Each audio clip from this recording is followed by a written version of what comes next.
России нет конкурента этой машине, но я увидел, что мой вызов приняли гонщик с Узбекистана, с Таджикистана. Многие скидывали его пост, где он говорит, что готов прийти в Таджикистан и сделать с кем-то гонку. Я нереально горю желанием сделать с ним гонку, и я уверен, что я в этой гонке выиграю. И после того, как я выиграю эту гонку, красиво, с наслаждением накормлю его национальным блюдом култобу.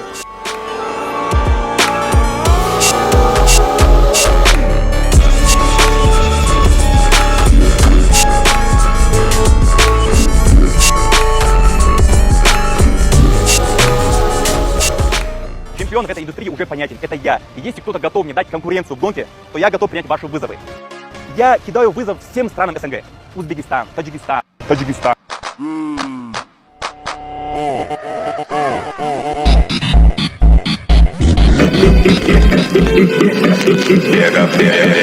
Поводу вызова Узбекистана, Таджикистана.